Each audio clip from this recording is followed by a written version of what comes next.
Les Nouveaux Entrepreneurs, une émission pour entreprendre autrement, conçue et présentée par Laurent Espinosa sur Radio Axe Sud. Bonsoir et bienvenue dans l'émission Les Nouveaux Entrepreneurs. Je suis votre animateur, Laurent Espinosa, et également directeur de l'Académie des Andes, qui est une école pour entrepreneurs. Alors, je suis ravi de vous proposer une émission où nous allons parler d'entrepreneuriat. Oui, surtout, mais en lien avec l'humain, parce que c'est important quand même. Alors, comment avoir une qualité de vie, créer son entreprise, ou encore découvrir des parcours inspirants, comme aujourd'hui, c'est notre but avec l'Académie des Andes, pour vous apporter des visions inédites et des solutions pour votre parcours d'entrepreneur. Alors déjà, merci à nos partenaires, Radio Axe Sud 105.1 FM, qui diffuse cette émission, mais aussi Pro Impression, qui se situe à Fonsorbe, qui peut vous aider pour toutes vos impressions de qualité. Donc c'est www.imprime.net. Et également, il y a un institut à Toulouse qui s'appelle le Centre Accord de Soi, qui va vous aider à vous détendre et prendre soin de vous. Ça, c'est notre partenaire aussi également, www.accorddesoi-toulouse.fr. Et c'est notre ami Pierre Lagasse. Et justement, on retrouve maintenant notre ami et formateur dans l'Académie des Andes, Sébastien Espenant. Bonjour, Laurent. Bon, Sébastien, je rappelle un peu quelque part ton pédigré, si on peut dire ça comme ça, Ouais. tout ton CV, mais tu as fait beaucoup de choses, mais tu es formateur en hypnose, gestion du stress, en création d'entreprise aussi, mais tu es également enseignant de Qigong, le Jeet Kune Do. Oui, tout à fait, c'est ça. Donc deux axes un peu, pas opposés, mais antagonistes, où on va parler d'abord du mental, dans l'hypnose, sophro, etc. Et après tout ce qui va être plutôt corps et énergie, Qigong et Jeet Kune Do. Merci. En tout cas, on va parler dans quelques instants de l'hypnose. Et nous recevons Anthony Boule, bonjour Anthony. Bonjour Laurent. Qui a créé une carafe à mettre le vin à température. Mm-hmm. C'est incroyable ton histoire. On va aller justement voir comment ça s'est passé. Est-ce que tu as bu un coup de trop ou un coup trop chaud? À voir. À voir, on va en discuter, ouais, parce qu'il y a des choses, si elles n'ont pas été faites, c'est qu'il y avait une raison, et quand on les fait, on bouge quelques lignes des fois. Bon, ben super, en tout cas, vous allez découvrir son parcours dans quelques instants. Sébastien, toi, justement, aujourd'hui, on va parler auto-hypnose. Tu nous as préparé une rubrique sur l'auto-hypnose et les bienfaits pour l'entrepreneur. Oui, alors, effectivement, dans l'hypnose, on entend parler beaucoup d'hypnose, mais il faut savoir aussi que l'auto-hypnose, comme le nom l'indique, auto-hypnose, c'est savoir s'auto-hypnotiser. On entend parler de la méditation, des choses comme ça. Quelque part, ça se réunit. Hein. Donc, moi, ce que je trouve qui est important et intéressant, c'est que quand on est entrepreneur, notamment, on essaye de travailler son chiffre, travailler la clientèle, augmenter un peu toutes ces choses-là, mais souvent, on se laisse un peu de côté. Et justement, pour revenir à ça, je pense qu'il y a quand même des moments à prendre pour soi et par l'auto-hypnose. Donc l'auto-hypnose, effectivement, c'est quelque part travailler en soi. Donc c'est aller chercher un moment. Déjà, il faut se trouver un moment dans la journée, dans la soirée, peu importe. On va essayer de se prendre un temps pour soi. Hein, ce sont des choses que souvent, alors, on verra peut-être avec Anthony s'il est d'accord, mais souvent quand on bosse, quand on est à son compte ou patron d'entreprise, c'est pas forcément quelque chose qu'on prend, quoi.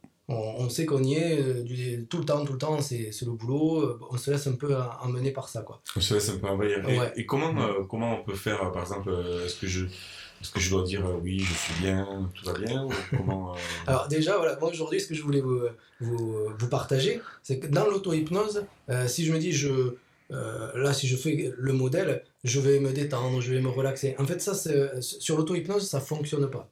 C'est-à-dire que quand on pratique l'hypnose sur quelqu'un, on dit, alors si c'est quelqu'un qu'on connaît, tu vas te détendre, etc. Et si c'est quelqu'un qu'on connaît pas, on le voit ou on le tutoie. Mais si on fait de l'auto-hypnose, il faut savoir que notre inconscient va le comprendre, on va se comprendre que si on dit tu, voilà. Moi, si je me fais une séance d'auto-hypnose, je vais me dire, tu vas te détendre, tu vas te relaxer, tu vas aller imaginer et visualiser tel lieu, tel endroit. Voilà. Donc déjà, la première chose qu'il faut savoir, c'est que si on veut s'auto-hypnotiser, il faut qu'on se dise tu, il faut qu'on se parle en se disant tu vas faire ceci, tu vas faire cela. Ouais, c'est intéressant. Parce que sinon, le jeu, en fait, ça marchera pas. Non, Quoi. le jeu, ça ne marchera pas. Ça ne va pas être pris comme l'inconscient pourrait le prendre. C'est énorme, le cerveau. Anthony, est-ce que toi, tu as déjà pratiqué l'auto-hypnose avec le vin, peut-être est-ce que tu bois un coup pour t'hypnotiser ou tu as une technique? Pas encore, je m'auto-hypnose pas, mais c'est vrai qu'au bout de 2-3 verres, des fois, le niveau d'attention est plus le même. Non, mais est-ce que tu connais, sinon, tu as déjà fait des séances d'hypnose ou tu as déjà participé Il y a longtemps, une fois pour essayer. Et c'est vrai que je me suis réveillé d'un coup, sans me rappeler la séance. J'ai vu le sourire du praticien qui manifestait une satisfaction, c'est-à-dire qu'il avait entre guillemets un peu passé ce qu'il voulait. Puis moi j'étais surpris du coup de mon état de réveil alors que j'avais pas senti que je m'endormais, donc c'était validé quoi. Et j'ai jamais su ce qu'on m'avait dit ce jour-là. Tu t'en rappelles plus, quoi. Et non, je me rappelle plus, mais il a jamais voulu me le dire et je sais pas ce qui s'est passé. Sébastien, justement, comme c'est ton travail aussi de Ouais. hypnotiser, tu as été aussi préparateur pour le docteur Charbonnier. Oui. Comment ça se passe une séance d'hypnose, sinon déjà avec des personnes? Des personnes en fait, tout simplement, moi je reçois un cabinet. Je suis sur la Salvetat Saint-Gilles. Donc, la personne, déjà, la manière dont je pratique, moi, c'est comme d'autres hypnothérapeutes peuvent pratiquer. C'est la première chose, c'est qu'on va prendre l'état des lieux de la personne. On va voir pourquoi elle est là, bien sûr. On va essayer de faire un peu le point avec la personne. Une fois que ce point est fait, je propose à toutes les personnes, quand c'est la première fois, de faire un test de réceptivité à l'hypnose. Tout simplement, on a différents degrés de réceptivité. Alors, pour la thérapie, on est tous réceptifs. Ça, c'est important aussi de le savoir. Pour la thérapie, on est tous réceptifs. Le fait de faire le test de réceptivité, ça peut faire comprendre aux praticiens qu'il y a, donc il y a différents degrés, mais soit il est très réceptif, la personne est très réceptive, soit moyennement ou pas trop. C'est-à-dire qu'il y a un manque de lâcher prise, il y a un contrôle permanent, quoi. Donc quand on connaît ce degré de réceptivité, là, le protocole doit pouvoir être établi en quelques secondes. On doit avoir la capacité de faire un protocole différent à chaque personne, puisqu'on est tous différents, et ça va dépendre de la réceptivité de chacun. Donc l'état des lieux de la personne, la réceptivité, la séance, et à la fin de séance, ce que je fais toujours, c'est un retour justement de séance. C'est-à-dire la personne va m'expliquer, va me dire ce qu'elle a vu, ce qu'elle a senti, ce qu'elle a élaboré ou vu, du moins pendant la séance. Anthony, ouais, tu veux dire? Parce que la personne, elle peut voir des choses pendant la séance. Voilà, exactement. Alors la personne, normalement en hypnose, on ne s'endort pas. D'accord. Il y a des personnes qui peuvent s'endormir, mais si elles s'endorment quand les suggestions sont données par le praticien, il y a une possibilité d'ouverture d'inconscient et ça peut fonctionner. Mais la plupart du temps, la personne est dans un état de relaxation assez importante, suivant la réceptivité, mais la personne ne dort pas. D'accord. Et c'est vrai que moi j'ai souvent entendu des personnes qui disent oh mais moi ça marche pas l'hypnose parce que je suis pas réceptif. Est-ce que du coup, parce que si on revient à l'auto-hypnose, est-ce que des personnes qui pensent qu'elles sont pas réceptives, elles peuvent faire de l'auto-hypnose aussi? Oui, elles peuvent faire. Le truc, c'est de vouloir essayer déjà. Le truc, c'est de vouloir essayer. Moi, si je dis à tout le monde, quand la personne vient au cabinet, qu'elle ouvre la porte du cabinet, c'est quelque part, elle n'a pas été poussée à le faire, donc elle a une part d'envie. Même si elle n'y croit pas, c'est pas une histoire de croyance. L'hypnose, ce n'est pas du tout une histoire de croyance. C'est simplement, j'ai envie d'essayer. Peu importe ce qui se passera, j'ai envie d'essayer. Il faut déjà avoir envie, quoi. Voilà, c'est vraiment avoir envie. Donc il y a une ouverture. Il y a une ouverture, C'est ça. bien sûr. J'ai l'ouverture, donc j'ai l'intention, j'y vais. Et ça fonctionne. C'est une condition de l'entrée. Voilà. Après, Ça peut fonctionner. Alors après, ça fonctionne, mais il y a de très très bons résultats sur plein de problématiques différentes à travers l'hypnose. Donc déjà, chers auditeurs, vous avez compris que si vous voulez faire de l'auto-hypnose, déjà utilisez le tu. Le tu. Donc ça c'est important. Après, Ensuite, se mettre dans une... quelques outils rapides. Ouais, vas-y, oui. Voilà, si j'ai 5 sûr. secondes pour ça. Donc, souvent, comme en hypnose, comme en sophro, quand on va voir quelqu'un, on essaye aussi de voir un lieu sécure, un endroit qu'on aime bien. Alors souvent c'est la mer, la montagne, la campagne, chez soi. Voilà, on essaie de se trouver ce lieu qu'on utilise beaucoup en sophro, le lieu sécure. Une fois qu'on a ça, le lieu sécure, on sait qu'on va se dire tu vas te détendre, tout ça. On passe tout d'abord par une forme de corps qui va se détendre. C'est-à-dire on va essayer de scanner, moi j'appelle ça scanner le corps. C'est-à-dire qu'on peut passer du sommet de la tête jusqu'au bout des pieds en visualisant tout ça, les yeux fermés. On sort un peu de cette vision, donc on ferme les yeux et on se met dans un état allongé ou semi-assis, peu importe, qu'on soit à l'aise. Et au fur et à mesure, on va s'auto-suggérer des zones du corps, les épaules, le dos, etc. Tu vas détendre ton dos et tu vas sentir ton dos contre la chaise, le matelas si c'est sur le lit, etc. Et au fur et à mesure qu'on va signaler un peu toutes ces zones du corps, on va sentir quelque chose qui se détend. Voilà. Mais il y a quelques règles quand même pour l'auto-hypnose. Il y a surtout une règle qui est importante, on appelle ça les fusibles. Fusibles, c'est-à-dire que des personnes, si elles sont habituées à le faire, ou des personnes qui sont super réceptives, ce qui peut se passer, c'est qu'elles peuvent, alors, pas forcément s'endormir, mais aller dans un état tellement profond d'hypnose que ça peut être problématique s'il y a quelque chose dans la maison, si on est dans la maison, si il y a le feu qui démarre ou quelque chose, ça peut prendre du temps à réaliser ça. Donc on se met des fusibles, c'est-à-dire que pour revenir au début, donc on s'installe dans un lieu confortable, dans une place, une posture confortable, on essaie de se dire je vais me détendre, donc tu vas te détendre, hein, c'est le tu qui est important. Je vais imaginer un lieu qui m'intéresse et comme fusible je me dis donc je vais faire ça pendant 15 minutes, 20 minutes, une demi-heure, le temps que je veux. Et l'inconscient, lui, ce programme, hein, c'est-à-dire que si je me dis, allez, pendant 15 minutes, je vais me mettre en auto-hypnose, je vais me mettre dans le calme, ben vous allez voir que vous allez réouvrir les yeux 13, 14, 15, 16 minutes, voilà, autour des 15 minutes. Et le fusible, c'est de se dire, s'il y a un bruit, une odeur, quelque chose qui est pas naturel, qui n'est pas normal, ben je rouvrirai les yeux, et ici et maintenant. Voilà, hein, donc il y a le départ et le retour de l'hypnose, comme moi, quand je le pratique sur quelqu'un, je lui dis à chaque fois, au comptage, il y aura un comptage de fait, et au comptage, je serai ici et maintenant dans ce lieu. Et je reprendrai ma journée et ce qu'il y a à faire, quoi. Eh bien, merci Sébastien, en tout cas déjà pour, déjà, cher auditeur, si vous voulez en tout cas déjà pratiquer l'auto-hypnose, vous savez comment faire. Sébastien, tu fais des formations aussi avec l'Académie des Andes pour devenir technicien et praticien, donc ça peut être pour vous, mais ça peut être aussi pour pratiquer, Oui.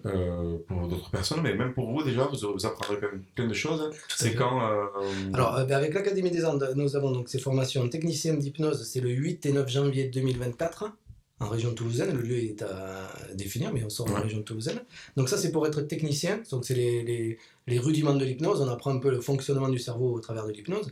Et ensuite, le 22, 23 et 24 janvier 2024, ce sont les dates pour devenir praticien en hypnose. Voilà, c'est le degré au-dessus. Donc n'hésitez pas, parce que les places sont toujours limitées, parce qu'on prend des petits groupes. Ouais. Et vous avez toutes les informations sur www.academiedesandes.com. Merci Sébastien. Et nous voilà avec notre invité d'honneur, Anthony Boule, qui a créé cette carafe à mettre le vin à température. Alors comment on en vient un jour à créer un carafe à mettre le vin à température? Alors j'aimerais dire déjà pour commencer qu'il y a tellement de projets qui commencent devant une bouteille de vin. Et on connaît ça, Anthony. Que c'est tellement naturel d'ouvrir une bouteille et de se dire tiens je ferais bien ça. Et pour la blague, il y a beaucoup de projets qui s'arrêtent à la 3e bouteille et puis chacun rentre chez soi. Et puis il y a des projets qui restent en tête et qui deviennent sérieux en fait dès le lundi matin. Et la carafe fait partie de la 2e catégorie. Et donc ça continue parce que ça fait quelques années maintenant que tu as démarré. Ouais, trop. Ça fait une dizaine d'années maintenant. Mais ouais, c'est un jour tu t'es levé comme ça, mais si on mettait le vin à température, il est trop chaud ce vin. En fait, c'est une histoire toulousaine. Ah. On était rue des Blanchers avec des copains il y a une dizaine d'années et on se fait plaisir sur un gros pif. Tu sais, genre t'as les bons copains, on se dit tous bah allez on met tous 20 balles les gars, puis ce soir on se prend une grosse bouteille et il y aura un bon verre à partager et puis l'hôtelier nous sert le bon pif en question, on dira pas le resto et tout. Et puis en fait la bouteille a absolument rien dit, c'était que de l'alcool parce que c'était à température ambiante, ça devait être 24-25 degrés et un vin rouge à 24-25 va n'exprimer que de l'alcool plus certaines choses selon son âge et selon ses particularités, mais grosso modo t'as tout pour être déçu.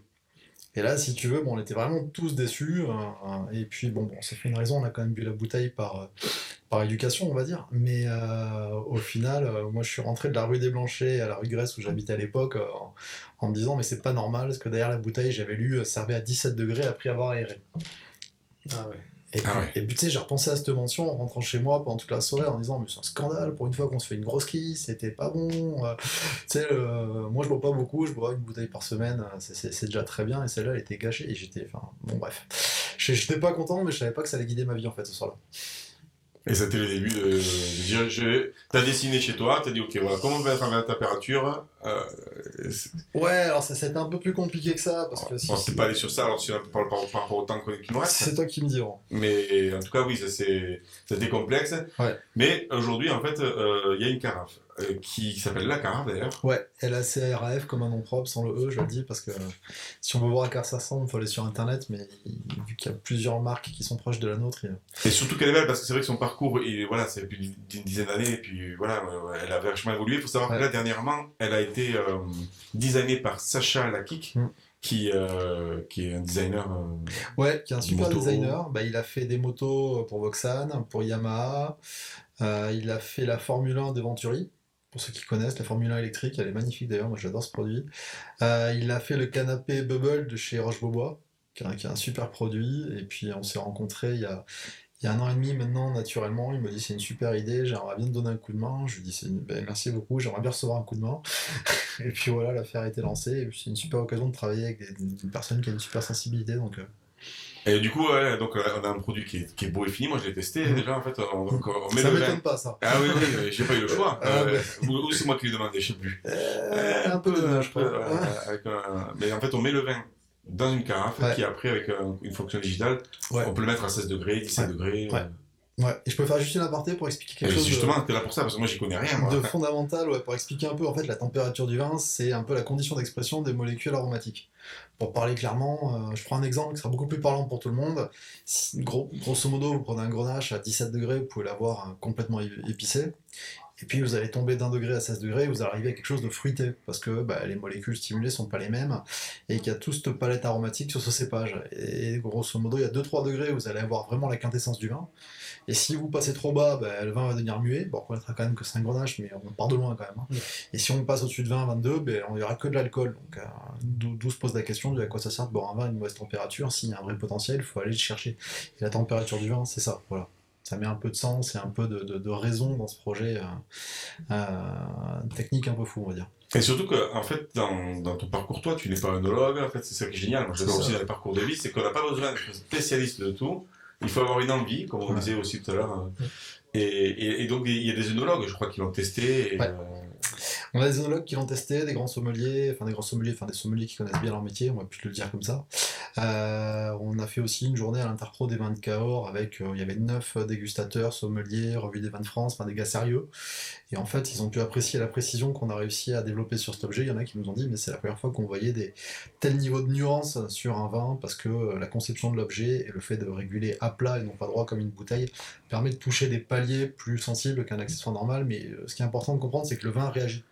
Tu pourrais mettre le vin à 16 à 17, t'as la même chose. En fait, t'as pas la même chose. Et même si tu le mets à 16,5 et 17, t'as toujours pas la même chose. Et c'est incroyable. Et combien de temps il met? Par exemple, je mets le vin dedans, je dis je veux à 16 degrés, il faut un certain temps. Pour toi, Lolo. Pour moi, yes, pour toi. Yes, pour moi, yes. On est à grosso modo 1 à 2 minutes par degré.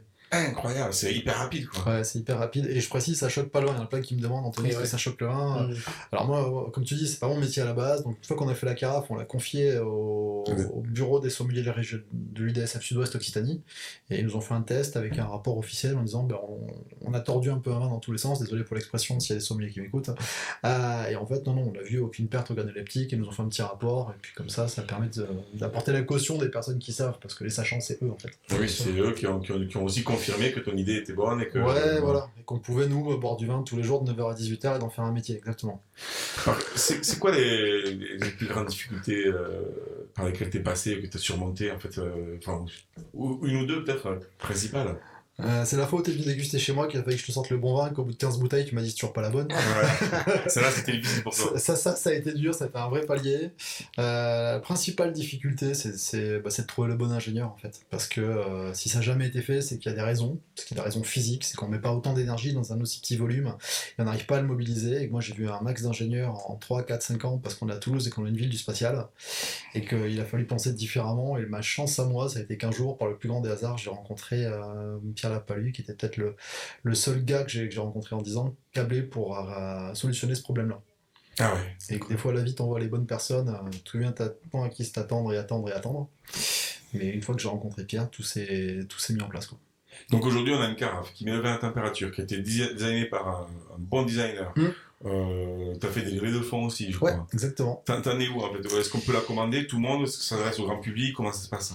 Alors oui, vous pouvez la commander, là. Il y a une nouvelle série proposée sur le site, donc c'est lacarafe.com, lacraf.com. LAC. Voilà. La carafe. Exactement. Donc c'est né à Toulouse, ça a été designé à Orléans ensuite, et puis Sacha qui a travaillé dessus. C'était quoi le reste de la question? Est-ce que tout le monde peut la commander en fait, ou est-ce qu'il y a les restaurateurs est-ce que c'est... C'est à l'attention de tout le monde. Nous on a ouvert un peu pour faire des tests. Aujourd'hui on a un tiers de notre clientèle qui sont des vrais amateurs de vin. Voilà, qui viennent vers nous parce qu'ils ont l'attention du service, ils ont laissé une bouteille pendant 5 ans dormir dans une cave et ils disent le jour où je vais sortir mon merlot, moi ce que je veux c'est sortir mon cassis, je veux pas l'alcool, sinon pourquoi j'aurais fait ça? Nous avec 18 degrés on sait que ça sort quoi, donc ils viennent vers nous. Et puis les 2 tiers restants c'est les restaurateurs, des négociants. À ma grande surprise, il y a des très très gros châteaux ou des super domaines que j'adore, de Châteauneuf-du-Pape qui sont venus vers nous et qui aujourd'hui font des dégustations là-dessus. Et tu sais, quand ça touche ton terroir de cœur, je parle vraiment de celui que t'aimes, tu sais, moi à titre perso c'est les Châteauneuf ou les Blancs de Bourgogne, ça c'est mon choix. Mais quand t'as des gens de ces terroirs là qui viennent acheter ton matériel, qui font la dégustation là-dessus et qui te disent ouais c'est top, ça fait sens, il y a une forme de, de connivence qui te dit c'est chouette, je suis à ma place, et c'est exactement ce qui se passe en ce moment. Bravo. Et de quoi tu aurais besoin, ou c'est quoi l'évolution aujourd'hui? Est-ce que tu as des besoins justement? Est-ce que le message des besoins, je pense qu'on en a tous. Après, mais surtout pour la carafe. Ouais, non, mais je pense qu'à notre niveau, on a un peu le parcours d'une start-up française qui a fait ses preuves et qui a un produit qui fait sens et qui met un peu de temps à arriver parce que les gens se rendent pas toujours compte du bénéfice produit. Souvent, il faut d'abord que ça arrive pour qu'on teste et que ça arrive. Donc, nous, on fait notre petit bonhomme de chemin et j'espère que dans un an, il y aura assez de personnes qui auront précommandé. Donc, éventuellement, s'il y a des vrais amateurs de vin qui veulent nous aider, ils peuvent précommander aujourd'hui. C'est une série sur laquelle on est observé par des grands distributeurs et si on arrive à faire nos preuves sur celle-ci, derrière, je pense que la courbe peut changer pour nous et ça fait une petite start-up d'Occitanie qui prend son envol. Donc ouais, ce serait des précommandes pour des prochaines... Ouais, exactement, et tout est sur le site, on a une page prévente, et cette page prévente, aujourd'hui, c'est un peu on va dire, le test marché du nouveau modèle. Donc s'il y a un intérêt, s'il y a des amateurs de vin, ou des gens qui veulent surprendre un peu des proches qui sont amateurs de vin, peut-être se rendre là-dessus et voir s'ils veulent vivre l'aventure qu'on leur propose. Bon, super. En tout cas, merci Anthony Boule déjà d'être venu pour partager ce savoir. Je t'ai promis une bouteille de vin. 3W, ouais, je l'ai pas pris là, mais on va faire des dégustations. Est-ce que 3W, en tout cas, je répète, .lacarafe, ça finit par f à la fin.com. S'il y a des personnes qui veulent organiser des dégustations, ça c'est possible en fait. Je pense que tu peux venir. C'est possible, exactement. Ah ouais, on a ça. Puis en plus, on est très content parce que, comme on dit, c'est notre petite innovation vin à Toulouse. Donc si c'est en local, c'est encore plus sympa de faire partager. Là. Et toi, avec ton passé d'inventeur, on va dire, avec ton actualité, qu'est-ce que tu dirais à des gens qui veulent inventer quelque chose aujourd'hui? Faites pas ça. Faites pas ça. Ne le faites pas. Tu veux inventer un stylo? Non, plus sérieusement, je leur dirais, il y a plein de modèles qui existent, qui sont déjà formatés. Je vais donner 2 petits mots techniques, mais ça vaut le coup, ce qu'on appelle les TRL, Technology Readiness Level, les niveaux de maturité technologique, et les MRL, Marketing Readiness Level, qui sont les niveaux de maturité technologique, qui sont un peu la roadmap des inventions à mettre en place. Et si on se pose des questions sur comment créer quelque chose de zéro à l'année au marché, c'est 2 petits modèles qui sont hyper simples et qui en fait sont regardés par tout le monde. Donc, c'est quoi, vas-y, redis-le, c'est Ouais, MRL, marketing. MRL, okay. Ouais, readiness level, je ne sais pas mon accent anglais. Readiness level, ok. Ouais, donc niveau de maturité marketing et niveau de maturité technologique. Voilà, c'est une échelle en 9 points avec à chaque fois des étapes et des jalons. Et si on veut se demander, moi je pense à ça, qu'est-ce qu'il faudrait que je fasse? En regardant un peu ces 2 échelles, on voit le parcours qui vous attend et ça permet de se positionner en se disant ouais, je suis prêt à faire ça ou non, parce que c'est quand même un peu costaud des fois. Eh bien, écoute, merci pour ce conseil. On arrive à la fin de cette émission, ça passe très vite. Merci Anthony, lacarafe.com. Si vous voulez précommander ou en tout cas en savoir plus, organiser des soirées aussi. Merci Sébastien. En fait, rendez-vous en janvier pour la formation hypnose. Et donc vous avez toutes les informations sur www.academiedesandes.com. Chers auditeurs, je vous dis à bientôt sur 105.1 FM Radio Axe Sud. Merci Laurent. Merci, à bientôt. On aura une bouteille. Les Nouveaux Entrepreneurs, une émission pour entreprendre autrement, conçue et présentée par Laurent Espinoza sur Radio Axe Sud.